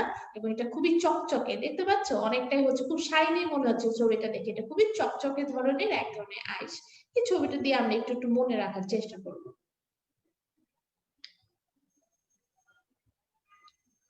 আচ্ছা, এখন আমরা দেখো ন্যাথোস্টোমাটার আমরা এতক্ষণ যে 3টা শ্রেণী পড়লাম, আচ্ছা এটা এখনই দিব না, তাহলে এটার দিকে সবাই তাকা থাকবে, এমনি এখন আমি কিছু কথা বলি। সেটা হচ্ছে ন্যাথোস্টোমাটার আমরা যে 3টা শ্রেণী এতক্ষণ পড়লাম, কি কি পড়লাম বলতো? সেটা হচ্ছে কন্ট্রিকথিস, অ্যাক্টিনোপটেরিজি, সার্কোপটেরিজি। এই তিনটা শ্রেণীর মধ্যে আমি যদি বলি কোন দিক থেকে তিনটা শ্রেণীকে সবগুলো থেকে আলাদা করা যায়, তিনটা শ্রেণীতে শুধুমাত্র কি আছে বলতো, কি আছে, কি মিল আছে তিনটা শ্রেণীতে? একদম চোখ বন্ধ করে সহজ ভাবে যেটা বলা যায়, তিনটা শ্রেণীর মধ্যে এক্সাম্পল গুলো তুমি দেখলে বুঝতে পারবে তিনটা শ্রেণী শুধুমাত্র মাছ নিয়ে, তাই না? এই যে তোমার কন্ট্রাকথিস, অ্যাক্টিনোপটেরিজিস, সার্কোপটেরিজিস, তিনটার মধ্যেই আছে হচ্ছে মাছ। এখন তুমি ন্যাথোস্টোমাটা তাহলে শ্রেণীগুলো একটু সাজাও, তাহলে খেয়াল করলে দেখবা প্রথম তিনটাই হচ্ছে মাছ। ওই যে শুরুর ওই স্লাইডটা চলে যায়, এটা একটু দেখায় বলি। এই যে ন্যাথোস্টোমাটার 1 2 3 কন্ট্রাকথিস, অ্যাক্টিনোপটেরিজিস, সার্কোপটেরিজিস, তিনটার মধ্যেই হচ্ছে মাছ। তারপর অ্যামফিবিয়া, এটা কি? এটা হচ্ছে উভচর। তারপর দেখো রেপটিলিয়া, এটা কি? এটা হচ্ছে সরীসৃপ। ছোটবেলায় কিন্তু আমরা এগুলো সব পড়ে আসছি। এভিস মানে হচ্ছে পাখি, ম্যামালিয়া মানে হচ্ছে স্তন্যপায়ী। এই যে ওদেরকে এরকম একটা সিরিয়ালে সাজানো হয়েছে, এটা কি এমনি এমনি একটা সিরিয়াল করে দিছে? মানে ওদের ইচ্ছা মতো প্রথমে মাছ দিলাম, ভালো লাগছে, তারপর হচ্ছে উভচর, তারপর সরীসৃপ, এরপর পাখি, তারপর স্তন্যপায়ী, এগুলো কি এমনি এমনি সাজানো? তোমাদেরকে মনে হচ্ছে এটা এমনি এমনি এভাবে দিয়ে দিল? অবশ্যই না, অবশ্যই এটার পিছনে কোনো উদ্দেশ্য আছে। আমরা যতই শ্রেণীবিন্যাস করছি এবং আমরা সবসময় কিন্তু এটা বারবার জোর দিয়ে বলছি যে সিরিয়াল ওয়াইজ করতে, এই সিরিয়ালটা একটা ইম্পর্টেন্স আছে। কি ইম্পর্টেন্স? যত নিচের দিকে নামবো তত এরা আস্তে আস্তে কি হয়, অনুন্নত থেকে উন্নত হয়, অর্থাৎ বিবর্তনের ধারা অনুযায়ী সাজানো। বিবর্তনের ধারা কথাটা খুব কঠিন, এটাকে যদি সহজভাবে বলি, একটার পর একটা যত আসবে আস্তে আস্তে একটা থেকে আরেকটা উন্নত হবে। সে শুরু থেকে এমনই ছিল, যেমন পরিফেরার থেকে উন্নত হচ্ছে নিটারিয়া, তার জন্য উন্নত হচ্ছে প্ল্যাটিহেলমিনথেস, এভাবে করতে করতে সবার লাস্টে একটা কর্ডাটা, সেটা হচ্ছে সবচেয়ে বেশি ইম্পর্টেন্ট। ঠিক একই ভাবে এইখানে এই যে প্রথম তিনটা মাছ, তাই না? এই মাছের চেয়ে উন্নত কোনটা? উভচর। উভচরের চেয়ে উন্নত কোনটা? সরীসৃপ। তার চেয়ে উন্নত হচ্ছে পাখি, আর সবচেয়ে বেশি উন্নত স্তন্যপায়ী। আমরা এটা সবাই জানি। এই উন্নতির ধারা আমরা দেখবো এতে সব বৈশিষ্ট্যের মধ্যে আছে, ঠিক আছে? এদের সব বৈশিষ্ট্যের মধ্যে তুমি পড়লেই বুঝবা যে এটা থেকে এটা আরেকটু উন্নত হলো, আরেকটু উন্নত হলো, এরকম মনে হবে। কিন্তু যেটার মধ্যে একদম তুমি একদম স্পষ্ট, এখন তোমাকে চোখে আঙুল দিয়ে দেখিয়ে দেওয়া হবে যে না, এটা দেখে বোঝা যাচ্ছে যে এটা অনেক উন্নত হয়ে গেছে। সেটা কি? এটা হচ্ছে হৃৎপিণ্ডের প্রকোষ্ঠের সংখ্যা। আমরা দেখবো আস্তে আস্তে তারা যত উন্নত হতে থাকবে তাদের হৃৎপিণ্ডের প্রকোষ্ঠের সংখ্যা কি হবে? আস্তে আস্তে বাড়তে থাকবে, তাই না? তোমাদের কি মনে আছে, কেউ কি যদি বইটা একটু উল্টাও, কেউ কি খেয়াল করছো যে হচ্ছে, কেউ যদি একটু দেখে থাকো যে আমাদের বইতে, এই জুওলজির বইতে একটা চ্যাপ্টার আছে, এটা হচ্ছে রুই মাছ। ওই চ্যাপ্টার যখন তোমরা করবা তুমি খেয়াল করে দেখবা রুই মাছের মধ্যে বলে দেয়া আছে রুই মাছের হৃৎপিণ্ড কয় প্রকোষ্ঠ বিশিষ্ট? রুই মাছের হৃৎপিণ্ড হচ্ছে দুইটা প্রকোষ্ঠ বিশিষ্ট। কয় প্রকোষ্ঠ? দুই প্রকোষ্ঠ। এই দুই প্রকোষ্ঠ দিয়ে আমরা মনে রাখতে পারি রুই মাছ বলতে আমরা ধরে নিতে পারি সব মাছের, যে কোনো মাছের হৃৎপিণ্ডের প্রকোষ্ঠ হচ্ছে দুই প্রকোষ্ঠ বিশিষ্ট। আচ্ছা, একটা কথা আমি একটু মাঝখানে তোমাদেরকে বলে নিই, আমরা আশেপাশে যত জীবিত মাছ দেখতে পাই তার 96% হচ্ছে অ্যাক্টিনোপটেরিজির অন্তর্গত, তার ম্যাক্সিমামে হচ্ছে অ্যাক্টিনোপটেরিজির অন্তর্গত, ঠিক আছে? আচ্ছা, এরপর আমরা যেটা বলতেছিলাম যে হচ্ছে সব মাছের হৃৎপিণ্ড প্রকোষ্ঠ কয় প্রকোষ্ঠ বিশিষ্ট? হচ্ছে দুইটা প্রকোষ্ঠ বিশিষ্ট। তাহলে এই যে আমরা এতক্ষণ বলতেছিলাম মাছের চেয়ে উন্নত কোনটা? উভচর। মাছের যদি হয় দুই প্রকোষ্ঠ বিশিষ্ট, তাহলে তোমরা একটু মনে মনে বলো তো যে উভচর অর্থাৎ অ্যামফিবিয়া হৃৎপিণ্ডের প্রকোষ্ঠ তার থেকে যদি একটু বেশি হয় তাহলে কত হবে? হবে কয়টা? হবে হচ্ছে তিন প্রকোষ্ঠ বিশিষ্ট। এগুলো আমরা একটু স্কিপ করে লাস্টে চলে আসি, ঠিক আছে? ম্যামেলিয়া মানে কি? স্তন্যপায়ী। আচ্ছা, স্তন্যপায়ীর একটা এক্সাম্পল যদি জিজ্ঞেস করি, সবার মাথায় শুরুতে যেটা আসবে সেটা কি? সেটা হচ্ছে আমরা নিজেরা, অর্থাৎ মানুষ। তোমরা কি জানো মানুষের হৃৎপিণ্ড কয়টা প্রকোষ্ঠে বিশিষ্ট? তোমরা অনেকেই জানো সেটা। সেটা কি? চারটা প্রকোষ্ঠে বিভক্ত। মানুষের থাকে হচ্ছে দুইটা অ্যাট্রিয়াম আর দুইটা হচ্ছে ভেন্ট্রিকল, তাই না? আচ্ছা, তাহলে দেখো মানুষের অর্থাৎ স্তন্যপায়ী হৃৎপিণ্ড যদি হয় চারটা প্রকোষ্ঠ বিশিষ্ট, তাহলে খেয়াল করে দেখো, মনে রাখবো আমরা এই যে এভিস মানে হচ্ছে পাখি, এটা হচ্ছে দুধভাত। ও এইখানের আলোচনার বাইরে, তাকে নিয়ে আমরা পরে কথা বলবো। তোমরা জাস্ট এখন একটু বলো, মানুষ যদি হয় চার প্রকোষ্ঠ বিশিষ্ট, উভচর যদি হয় তিন প্রকোষ্ঠ বিশিষ্ট, তাহলে মাঝখানে যে বাদ রয়ে গেল যে রেপটিলিয়া অর্থাৎ সরীসৃপ, তাকে আমরা কয়টা প্রকোষ্ঠ দিতে পারি বলতো?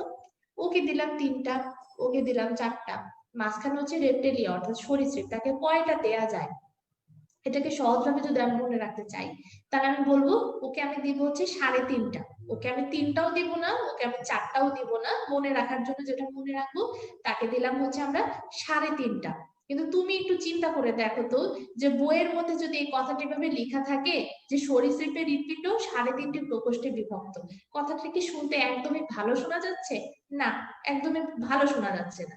এই কথাটাকে বইয়ের মধ্যে একটু সুন্দর ভাষায় বোঝানোর জন্য কি লেখা আছে তুমি খেয়াল করে দেখবে, বইয়ের মধ্যে লেখা আছে অসম্পূর্ণভাবে 4টি প্রকোষ্ঠে বিভক্ত। কথাটার মানে কি? কথাটার মানে হচ্ছে তার পুরাপুরি ভাবে 4টি প্রকোষ্ঠ নাই। খুবই টেকনিক্যাল একটা কথা, তাই না? পুরাপুরি ভাবে 4টা প্রকোষ্ঠ নাই মানে কি, তার 3.5টা প্রকোষ্ঠ আছে, তাই তো? তার মানে সেখানে মনে রাখবে 3.5 শব্দটা দিয়ে মনে রাখবে হচ্ছে তার প্রকোষ্ঠ কয়টা, অসম্পূর্ণভাবে 4টি প্রকোষ্ঠ বিভক্ত। তাই বলে পরীক্ষার মধ্যে কেউ লিখে দিয়ে আসো না, যদি লিখে যে হচ্ছে রেপ্টিলিয়ার বৈশিষ্ট্য, সেখানে লিখবা না কিন্তু আবার যে 3.5টি হৃৎপিণ্ডের প্রকোষ্ঠ রয়েছে, ওইটার জন্য কিন্তু নাম্বার দিবে না তোমাদেরকে। এটা মনে রাখতে হবে কি, ওটা জাস্ট আমরা মনে রাখার জন্য রাখলাম, এই কথাটা দিয়ে 3.5টা আমরা দিয়ে মনে রাখলাম অসম্পূর্ণভাবে 4টি প্রকোষ্ঠে বিভক্ত। কিন্তু সেইখানে একটা ব্যতিক্রমের কথাও লেখা আছে, সেই ব্যতিক্রমটা কি? সে ব্যতিক্রমটা হচ্ছে কুমির। আমরা সবই তোমাদেরকে ওই লেখা দেখায় পড়াবো, এইটা দেখে জাস্ট একটু বুঝে নেই, ওইটা দেখে তো একবারেই সব দেখা হয়ে গেল, এটা দেখে একটু বুঝবো, তারপর নিচের স্লাইড দেখে আমরা আবার পড়বো। আচ্ছা, তাহলে সরীসৃপের হৃৎপিণ্ড কয়টা? দেখো হৃৎপিণ্ডের প্রকোষ্ঠ কয়টা, সরি আমি নিজে বললাম 3.5টি। এটাতে আমরা কি মনে রাখবো, অসম্পূর্ণ ভাবে 4টি প্রকোষ্ঠে বিভক্ত। ব্যতিক্রমের নাম কুমির।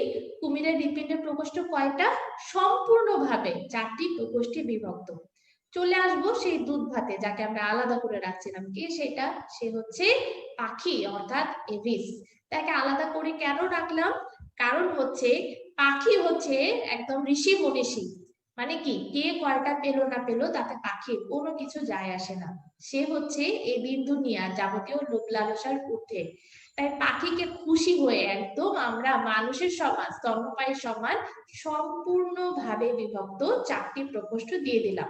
ঠিক আছে, তাহলে দেখো তো আমরা একটু না দেখে একটু একটু সবাই একসাথে একটু বলার চেষ্টা করব যে হচ্ছে আমাদের মাছের হৃৎপিণ্ডের প্রকোষ্ঠ কয়টা, 2টা।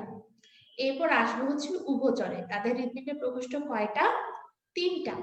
এরপর হচ্ছে সরীসৃপ, তাদের হৃৎপিণ্ডের প্রকোষ্ঠ কয়টা, অসম্পূর্ণভাবে 4টি প্রকোষ্ঠে বিভক্ত। তার এক্সাম্পল কি? এক্সাম্পল হচ্ছে সবকিছুই যা যা সরীসৃপের মধ্যে আছে, শুধুমাত্র কি ছাড়া, সেটা হচ্ছে কুমির। কুমিরের হৃৎপিণ্ডের প্রকোষ্ঠ কয়টি, সম্পূর্ণভাবে, একটু এই ওয়ার্ডটা অবশ্যই মনে রাখতে হবে, কুমিরের হৃৎপিণ্ড হচ্ছে সম্পূর্ণভাবে 4টি প্রকোষ্ঠে বিভক্ত। বাদ রইল কোনটা কোনটা, পাখি আর স্তন্যপায়ী, এরা দুইটারই হচ্ছে হৃৎপিণ্ডের প্রকোষ্ঠ কয়টা, সম্পূর্ণভাবে 4টি প্রকোষ্ঠে বিভক্ত। এইটা একটু মনে রাখতে হবে। এইটা পড়াতে চেয়ে তোমাদেরকে আরেকটা জিনিস আমি একটু বলি, এখান থেকে তোমরা মনে রাখবে শুধুমাত্র যারা হচ্ছে যাদের হৃৎপিণ্ড সম্পূর্ণভাবে 4টা প্রকোষ্ঠে বিভক্ত, অর্থাৎ কোনটা কোনটা খেয়াল করে দেখো, এই যে এভিস অর্থাৎ পাখি, ম্যামেলিয়া অর্থাৎ স্তন্যপায়ী, এরা দুইটা হচ্ছে তাদের রক্ত কেমন, উষ্ণ। তাদের রক্ত কেমন, উষ্ণ, অর্থাৎ এরা একটু থার্মিক, তাদের রক্ত হচ্ছে উষ্ণ। আর এই যে প্রথম 5টা, এদের সবার রক্ত কেমন, এরা হচ্ছে শীতল, এরা হচ্ছে শীতল রক্ত বিশিষ্ট প্রাণী। এটা অবশ্যই মনে রাখতে হবে, প্রথম 5টা হচ্ছে শীতল রক্ত বিশিষ্ট প্রাণী, আর লাস্টের 2টা হচ্ছে উষ্ণ রক্ত বিশিষ্ট প্রাণী। আসো তো এখন দেখে ওখানে কি লেখা আছে, এখন দেখবা এটা একদম পানির মতো সহজ মনে হবে লেখাগুলা। এই চ্যাপ্টারটা কিন্তু অনেক সহজ, একটু বুঝে পড়লে দেখবা যে খুব সহজ কিন্তু চ্যাপ্টারটা। এই যে দেখো, কন্ট্রিকথিস, অ্যাক্টিনোপ্টেরিজি, সার্কোপ্টেরিজি, 3টা মাছ, হৃৎপিণ্ডের প্রকোষ্ঠ 2টা। অ্যামফিবিয়া, তার থেকে এটা থেকে একটু বেশি হবে কয়টা, 3টা। রেপ্টেলিয়া 3.5টা, এটা শুধুমাত্র মনে রাখার জন্য, এটার মানে হচ্ছে সম্পূর্ণভাবে 4টি প্রকোষ্ঠে বিভক্ত। ব্যতিক্রম কোনটা, কুমির। কুমিরের হৃৎপিণ্ডের প্রকোষ্ঠ কয়টা, সম্পূর্ণভাবে, এখানে ছিল অসম্পূর্ণভাবে, কুমিরের ক্ষেত্রে হয়ে গেল কি সম্পূর্ণভাবে 4টি প্রকোষ্ঠে বিভক্ত। লাস্টে 2টা কি কি, অ্যাভিস অর্থাৎ পাখি, ম্যামেলিয়া অর্থাৎ স্তন্যপায়ী, তাদের হৃৎপিণ্ডের প্রকোষ্ঠ কয়টা, 4টা, মানে কয়টা, সম্পূর্ণভাবে বিভক্ত 4টা। এটা আমরা দেখবো কি, অর্থাৎ আস্তে আস্তে বাড়তে থাকবে, মানে যত নিচের দিকে নামবে একটু একটু করে একটা থেকে একটা আস্তে আস্তে বাড়তে থাকবে। এই যে খেয়াল করে দেখো অ্যামফিবিয়ার একটা ছবি দেওয়া আছে, এখানে হচ্ছে খেয়াল করে দেখো সবগুলো সবগুলো বৈশিষ্ট্য এখানে দেওয়া আছে। আমরা জানি এটা হচ্ছে অ্যামফিবিয়া, প্রথম পাঁচটাই হচ্ছে এক্টোথার্মিক। এখানে যেটা খুব ইম্পর্টেন্ট, এই যা যা বললাম হৃৎপিণ্ডের প্রকোষ্ঠ, এর বাইরেও একটা খুব ইম্পর্টেন্ট লাইন আছে, এটা হচ্ছে অগ্রপদে 4টা, পশ্চাৎপদে 5টি করে নখরবিহীন আঙুল থাকে। আমরা মনে রাখবো এদের আঙুল কেমন, নখরবিহীন। প্রথম কথা, সামনের পায়ে হচ্ছে থাকবে 4টা, পেছনের পায়ে 5টা করে নখরবিহীন আঙুল থাকবে। এটা খুব ইম্পর্টেন্ট এই লাইনটা। হৃৎপিণ্ড 3টা প্রকোষ্ঠে বিভক্ত, অ্যাট্রিয়াম থাকবে 2টা, ভেন্ট্রিকল 1টা। 3টা প্রকোষ্ঠ তো মনে রাখবোই, আবার এটা ভুলে গেলে হবে না যে 3টার মধ্যে 2টা অ্যাট্রিয়াম। এটা আবার পরীক্ষা লিখে দেওয়া শোনা যে 2টা ভেন্ট্রিকল 1টা অ্যাট্রিয়াম, এই জিনিসটা একটু মনে রাখতে হবে। লার্ভা অবস্থায় সবাই শুধু জলচর থাকে, কিন্তু পূর্ণাঙ্গ অবস্থায় জলচর বা স্থলচর হয়। ঠিক আছে, আচ্ছা এইভাবে আমরা একটু বৈশিষ্ট্যগুলো দেখে দেখে পড়বো। রেপ্টিলিয়া, এটা হচ্ছে সরীসৃপের দেখো একটা সুন্দর একটা ছবি। এখানে খেয়াল করে দেখো কি কি লেখা আছে। এপিডার্মিস শক্ত প্লেটে আবৃত থাকবে, 5টা হচ্ছে নখরযুক্ত আঙুল থাকে। তাহলে আমরা খেয়াল করে দেখো অ্যামফিবিয়াতে কি পেলাম, পেলাম হচ্ছে নখরবিহীন আঙুল। সামনের পায়ে ছিল 4টা, পেছনের পায়ে হচ্ছে 5টা। ওদের দেখো প্রত্যেক পায়ে হলো 5টা করে নখরযুক্ত আঙুল থাকে। হৃৎপিণ্ড একটু আগে আমরা পড়ে আসছি, অসম্পূর্ণভাবে 4টি প্রকোষ্ঠে বিভক্ত। ফুসফুস হচ্ছে তাদের একমাত্র শ্বসন অঙ্গ, তাদের কিন্তু ফুলকা টুলকা কিছু থাকবে না। এরা হচ্ছে চামড়ার মতো বা চুলময় খোলসে আবৃত থাকবে। এদের লার্ভা দশা নাই। এটা হচ্ছে দেখো একটা পাখির ছবি। পাখিকে আমরা জানি, পাখির বৈশিষ্ট্যগুলো খুব ইম্পর্টেন্ট, সবগুলোর তো ইম্পর্টেন্ট, এটা একটু বেশি ইম্পর্টেন্ট। পাখির ক্ষেত্রে যা যা আছে আমরা পড়বো। দেখো দেহ হচ্ছে পালকে আবৃত, আমরা পাখি দেখি সব সময়, তো আমাদের জন্য এটা মনে রাখা খুব সহজ। পাখির দেহ হচ্ছে পালকে আবৃত। এটা হচ্ছে গ্রীবা প্রলম্বিত এবং এস আকৃতির। অগ্রপদের 2টি দানায় রূপান্তরিত হয়েছে। অগ্রপদ, পাখির পা কিন্তু 2টা, সামনে যে 2টা পা ছিল ওটা হচ্ছে ডানায় রূপান্তরিত হয়েছে। এরপর দেখো পাখি উড়তে পারে, কেন উড়তে পারে, তাদের হচ্ছে অস্থিগুলো বায়ু গহ্বরপূর্ণ, অর্থাৎ অস্থির ভিতরের জায়গাগুলো ফাঁকা থাকে, সেই ফাঁকা জায়গার মধ্যে কি থাকে, বাতাস থাকে। এর ফলে এগুলো বাতাসে উঠতে পারে। এজন্য কারণ কি, বাতাস থাকার কারণে, যেমন মানুষের অস্থিগুলোর ভিতর কিন্তু ওরকম ফাঁকা থাকে না, ফাঁপা থাকে না, ওটা হচ্ছে সলিড থাকে। আর পাখির ভিতরের গুলো হচ্ছে ফাঁপা থাকে, এজন্য সেগুলো হাড়গুলো খুব হালকা হয়, বাতাসে এরা উড়ে বেড়াতে পারে। ফুসফুসের সঙ্গে পাতলা বায়ুথলি বা এয়ার স্যাক যুক্ত করা হয়েছে। এদের হচ্ছে 4টা প্রকোষ্ঠ বিশিষ্ট, 2টা অ্যাটম, ঠিক মানুষের মতো 2টা ভেন্ট্রিকল। এদের হচ্ছে শরীরের প্রথম এক্টোথার্মিক অবস্থা দেখা যায়। ঠিক আছে, আচ্ছা এরপর হচ্ছে ম্যামালি। এটা কিসের ছবি, এটা হচ্ছে সবাই জানো এটা বাঘের ছবি। আচ্ছা ম্যামালিয়ার দেখো, এখানে আমাদের বৈশিষ্ট্য যা যা আছে মোটামুটি সেম ওইগুলাই লেখা আছে। দেহ বিভিন্ন গ্রন্থিযুক্ত, ধর্ম গ্রন্থি, সেবাসিয়াস গ্রন্থি। মানুষের বডি বিভিন্ন ধরনের নিঃসৃত রস থাকে, যেমন ঘাম নিঃসৃত হয়, চোখের পানি নিঃসৃত হয়, তাই না, এরকম হচ্ছে বিভিন্ন ধরনের গ্রন্থি থাকে। দেহ ত্বক লোমে আবৃত, আমাদের গায়ে কি থাকে, লোম থাকে। শুধুমাত্র কি ব্যতীত, খেয়াল করো, তিমি মাছ ব্যতীত। তিমি অ্যাকচুয়ালি মানে হচ্ছে স্তন্যপায়ী, এটা কিন্তু প্রাণীর আন্ডারে, এটাকে আসলে ওইভাবে মাছ বলা হয় না, এটা আসলে প্রাণীর আন্ডারে। পরিণত স্ত্রী প্রাণী কার্যকরী স্তনগ্রন্থি থেকে মাতৃদুগ্ধ নবজাতিত লালিত হয়। বহিঃকর্ণে পিনা এবং মধ্যকর্ণে 3টে ক্ষুদ্রাস্থি থাকে। আমরা যখন হচ্ছে আমাদের হলো এই জুওলজি বইয়ে হলো কান নিয়ে একটা চ্যাপ্টার আছে, চ্যাপ্টারের মধ্যে কানের একটা পোর্শন আছে, ওই পোর্শনটা পড়ার সময় তোমরা দেখবে যে আমাদের কানের যে হচ্ছে বাইরে থেকে আমরা যেটা দেখতে পাই এটার নাম হচ্ছে পিনা, এবং কানের ভিতরে থাকে হচ্ছে মধ্যকর্ণ, সেখানে ছোট ছোট 3টা অস্থি থাকে, ম্যালিয়াস, ইনকাস, স্টেপিস। আমরা ওই চ্যাপ্টার যখন পড়বো তখন ওটা পড়বো, এখন জাস্ট একটু মনে রাখাই যথেষ্ট। মানুষের হচ্ছে মাংসল ডায়াফ্রাম থাকে। ডায়াফ্রামটা আসলে কি, আমাদের বুক এবং পেট 2টার মাঝখানে যেটা দিয়ে ভাগ করা থাকে, যেটা দিয়ে বিভক্ত থাকে, এটার নাম হচ্ছে ডায়াফ্রাম বা মধ্যচ্ছেদা। লোহিত রক্তকণিকা কি, নিউক্লিয়াস বিহীন। মানুষের হচ্ছে যেটা পরিণত লোহিত রক্তকণিকা সেটার মধ্যে কিন্তু নিউক্লিয়াস থাকবে না, যেটা হচ্ছে অপরিণত সেইটার মধ্যে থাকবে নিউক্লিয়াস।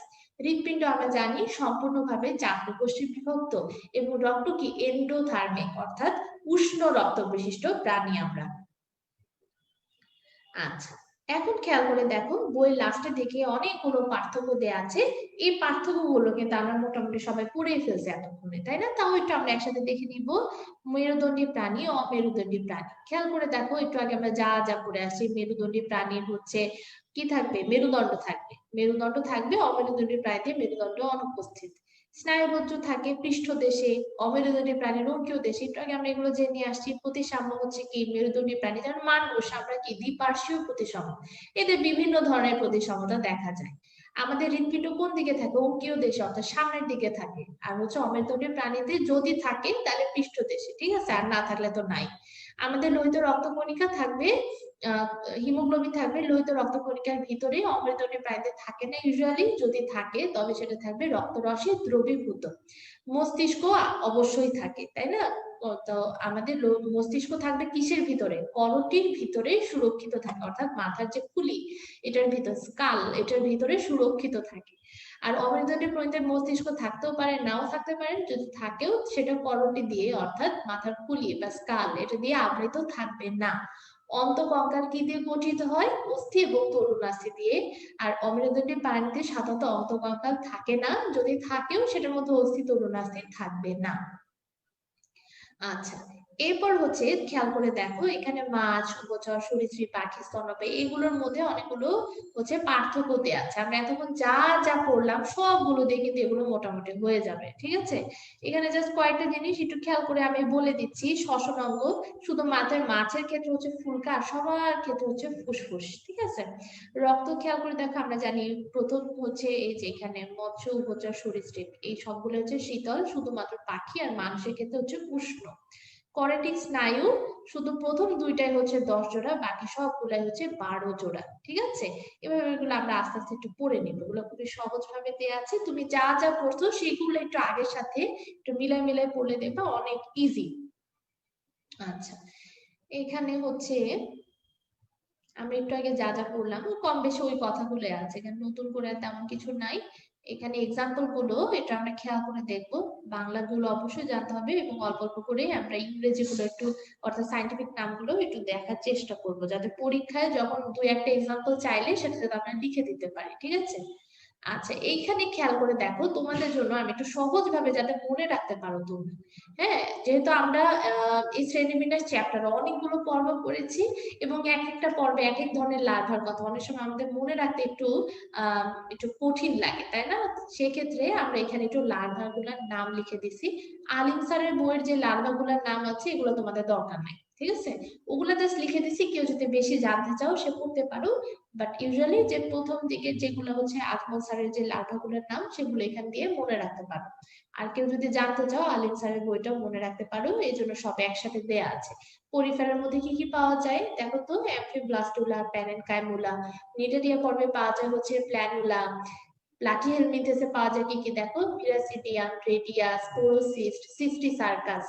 মলাস্কাতে ট্রকোফোর, অ্যানেলিডাতেও ট্রকোফোর, ঠিক আছে? তারপর দেখো ইউরোকর্ডাটার লার্ভার নাম হচ্ছে ট্যাডপল। পেট্রোমাইজোন্টিডার হচ্ছে অ্যামোসিড, অ্যামফিবিয়াতে হচ্ছে ট্যাডপল। এক্সামের জন্য দেখো গুরুত্বপূর্ণ টপিক আমি আজকে যা যা পড়ালাম সেখানকার মধ্যে 3 স্টার টপিক হচ্ছে কর্ডাটার মধ্যে আমরা যা যা পড়েছি সব হচ্ছে 3 স্টার টপিক, ঠিক আছে? দুই আর হচ্ছে 2টা স্টার কোনটা কোনটা আছে, কর্ডাটা নন কর্ডাটা একটা পার্থক্য করলাম। শুরুতে একটা পার্থক্য ছিল, ওইটাকে একটু ভেঙে চুরে লাস্টে মেরুদণ্ডী অমেরুদণ্ডী এভাবে দেওয়া হয়েছে, সেম কিন্তু অলমোস্ট দুইটা। আচ্ছা, 1 স্টার টপিক হচ্ছে কিছু বৈজ্ঞানিক নাম। বৈজ্ঞানিক নামের ক্ষেত্রে আমাদের চেষ্টা করতে হবে প্রত্যেকটা শ্রেণী থেকে দুটো একটা নাম শিখতে। তোমাদের হচ্ছে পরীক্ষা আসলে যেটা রচনামূলক প্রশ্নের জন্য সেটা যাতে অ্যান্সার করতে পারো। আর অবজেক্টিভের জন্য হচ্ছে যেটা আমি বলতে পারবো যে কিছু নাম, সব নাম যে একদম পুরোপুরি মুখস্থ করতে হয় তা কিন্তু না। মনে করো আমি কিছু নাম শিখলাম যেটা হচ্ছে আমি আহ যাতে হচ্ছে লিখিত পরীক্ষা দিতে পারি, আর অবজেক্টিভের মধ্যে নামের ছোটখাটো অংশ মনে রাখাই যথেষ্ট। কিভাবে আমরা সাধারণত মনে রাখতে পারি? মনে করো আহ কেঁচো। কেঁচো খায় কি? কেঁচো খায় হচ্ছে মাটি, তাই না? কেঁচোকে অনেক সময় বলা হয় মাটির লাঙল, তাই তো? কেঁচো খায় মাটি। কেঁচোর বৈজ্ঞানিক নামের মধ্যে দেখবে লেখা আছে মেটাফায়ার, তাই না? মেটা দিয়ে মনে রাখবো মাটি, কেঁচো খায় মাটিতে, যে নামে শুরুতে মেটা শব্দটা পাবো সেটাই হচ্ছে কেঁচো। এভাবে নৈবেদিকের জন্য চাইলে তোমরা ছোটখাটো কোনো একটা অংশ দিয়ে পুরাটুকু নাম মনে রাখতে পারো। তবে লিখিত পরীক্ষার জন্য অবশ্যই কিছু নাম, ইম্পর্টেন্ট কিছু নাম মনে রাখতেই হবে।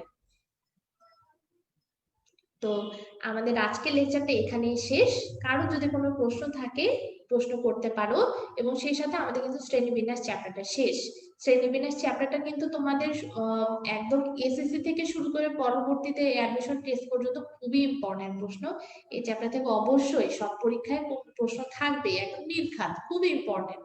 এবং দেখো চ্যাপ্টারটা যতই অগোছালো হোক না কেন, লেকচার গুলো তুমি যদি একটু খেয়াল করো, একটু ট্র্যাক করে একসাথে একটু মিলায় মিলায় পড়ো, দেখবা এটা কিন্তু মনে রাখাটা খুবই ইজি, খুবই ইজি ভাবে তুমি চাইলে মনে রাখতে পারো।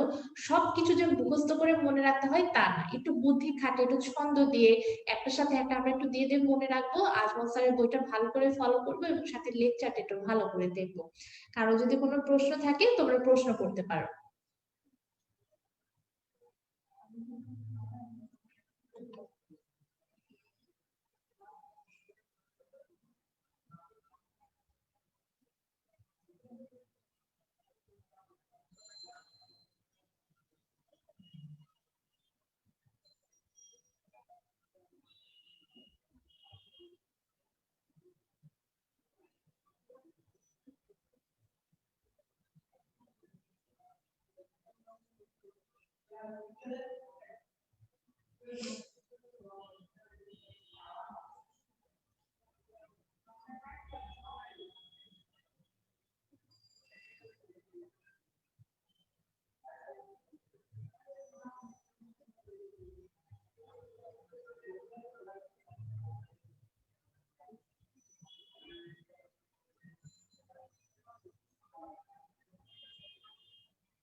আচ্ছা, একজন লিখেছে কোন পর্বে প্রাণীদের থেকে কোন পর্বে প্রাণীরা বেশি উন্নত তা বুঝবো কিভাবে? আচ্ছা, সেটা বুঝবো হচ্ছে তাদের বৈশিষ্ট্য থেকে। ঠিক আছে, যেমন যদি আজকের ক্লাসে আমরা দেখি যে যেগুলো আমরা পড়েছি যে শ্রেণীগুলো, তুমি যদি খেয়াল করে দেখো ন্যাথোস্টোমাটার যে শ্রেণীগুলো আমরা পড়লাম একটু আগে, যে এই জিনিসটাই আমি আর কি বারবার তোমাদের সাথে আলোচনা করছি। তো তুমি দেখবা যে এক একটা বৈশিষ্ট্য এক একটা থেকে, তুমি যখন পরের শ্রেণীতে আসবে দেখবা যে যত তুমি একটার পর একটা আসবে তত আগেটা হচ্ছে উন্নত। খেয়াল করে দেখো, প্রথমে তিনটা শ্রেণী ছিল হচ্ছে মাছ, তাদের হৃৎপিণ্ড প্রকোষ্ঠ ছিল দুইটা।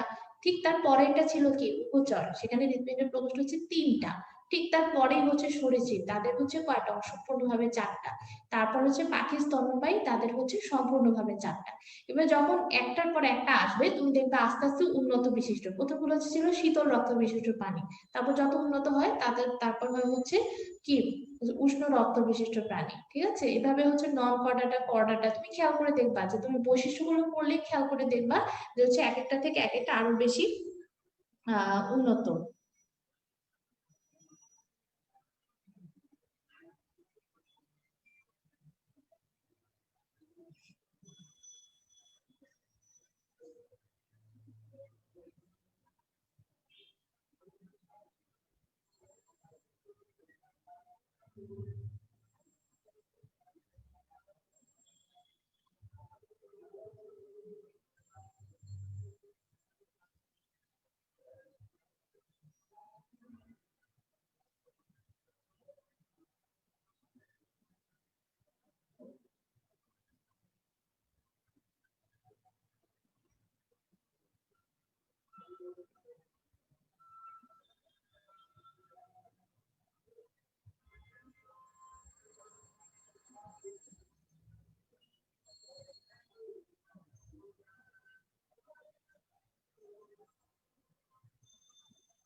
কারো কোনো প্রশ্ন আছে? আচ্ছা, একজন লিখেছো অ্যাক্টিনোপটেরিজিকে রে ফিশ কেন বলে? রে ফিশ, এদের ফিন বা কাঁটাগুলো এগুলো হচ্ছে রে এর মতো। রে কিরকম হয়, একদম হচ্ছে এরকম ছড়ানো থাকে মাঝখান থেকে, এরকম সুন্দর মতো মাঝখান থেকে চারদিকে ছড়ানো থাকে, কাঁটাগুলো এইভাবে ছড়ানো থাকে, ফিন অথবা যে ইয়াগুলো থাকে, এই জন্য এগুলোকে রে ফিশ বলে। আমি আজকে ক্লাসে যা যা বলেছি এগুলো একটু ফলো করো, সেগুলো ফলো করলেই হবে, ঠিক আছে? এর বাইরে তেমন কিছু আর লাগবে না।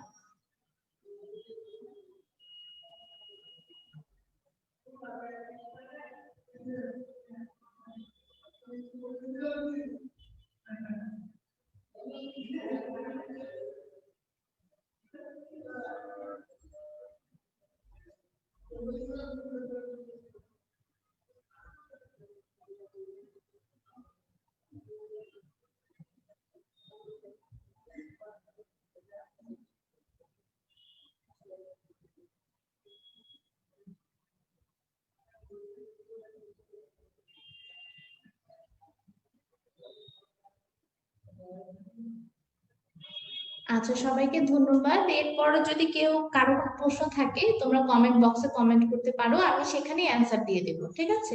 সবাইকে অসংখ্য ধন্যবাদ, থ্যাংক ইউ। সবাই চ্যাপ্টারটা একটু ভালো করে পড়বা, সুন্দর মতো হচ্ছে নিজেরা একটা হচ্ছে শর্ট একটা নোট তৈরি করতে পারো, বা বইয়ের মধ্যে হচ্ছে ছন্দগুলো লিখে লিখে পড়তে পারো। তাহলে দেখা যাবে কি পড়ার সময় যখন বই থেকে তুমি পড়বা, ওই জিনিসগুলো বইয়ের উপরেই যদি লেখা থাকে অনেক সময় পড়তে নিজের জন্য একটু ইজিয়ার হয়, ঠিক আছে? থ্যাংক ইউ সবাইকে। প্রশ্ন থাকলে সেখানে তোমরা কমেন্ট বক্সে কমেন্ট করবা, আমি ওখানে অ্যান্সার দিয়ে দেবো সাথে সাথে। Thank you.